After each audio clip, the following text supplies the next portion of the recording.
What's going on, guys? Thank you so much for joining me today. Um, Now, normally, when things take place in our family, um, we handle it as a family and we move on, and it doesn't become a public thing. But since I've launched this channel, I have realized that all of the things that I go through are lessons.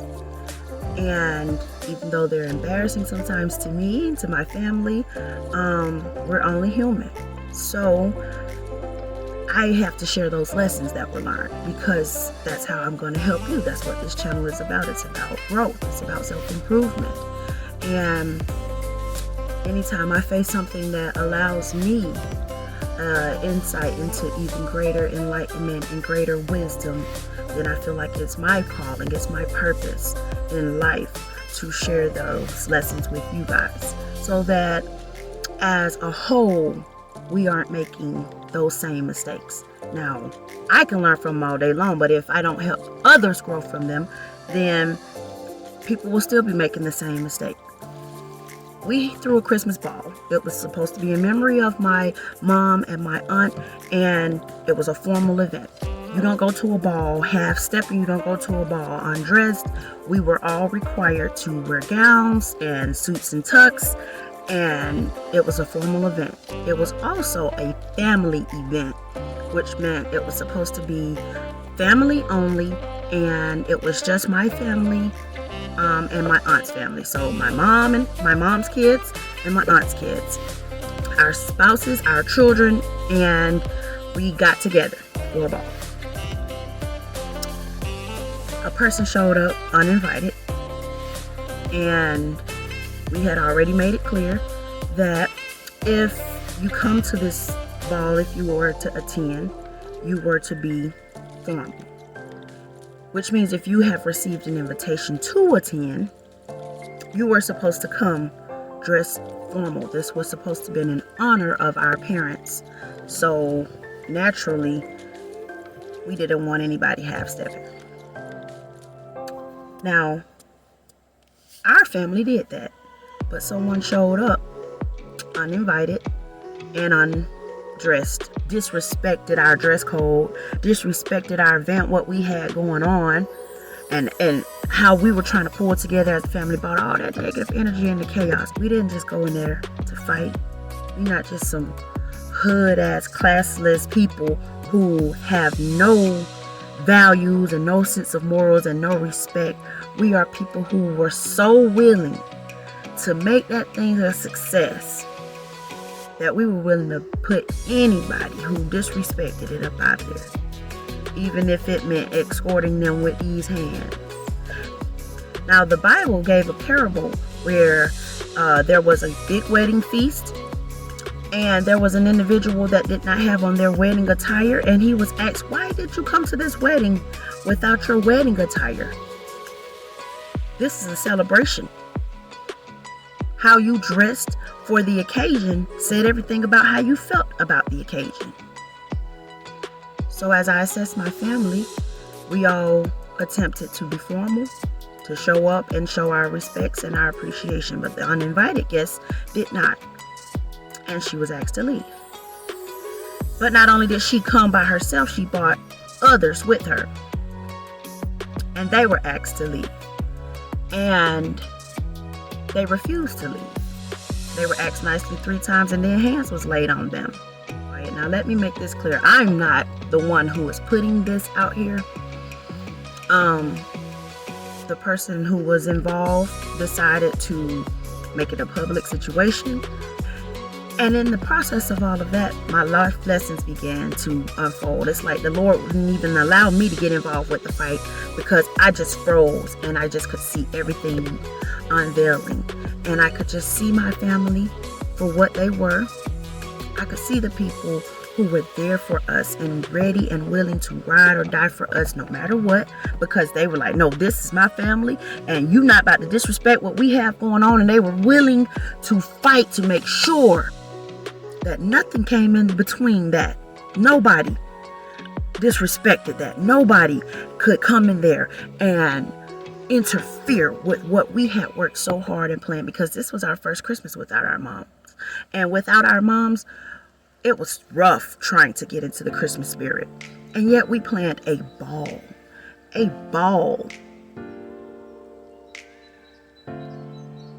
And someone showed up uninvited, undressed, and disrespected our entire event and thought our family was not about to address it.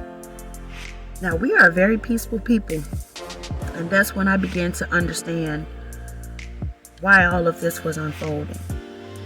For a long time, this individual has been kind of undermining our family and going behind our family and trying to play cards and play this one against that one, and it was just a whole bunch of mess. And our entire family in that room, on my side, already was aware of what was going on, and we no longer associate ourselves with this person. So here comes this lamb walking into a den of lions and thought that she wasn't going to be addressed. And she was addressed. She was dressed politely at first, and then a nigga got gutter with her. And I stayed neutral in it, so I'm not even trying to act like I was out there just all about it.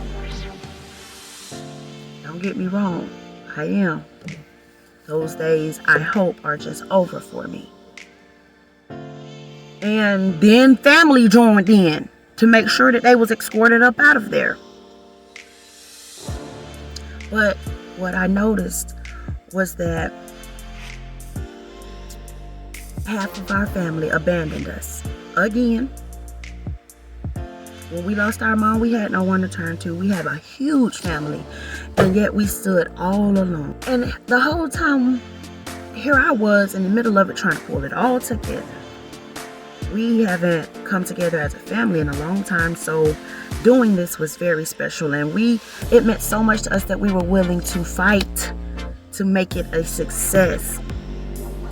But some of our members of our family were embarrassed by that, and they bailed on us. They left us hanging.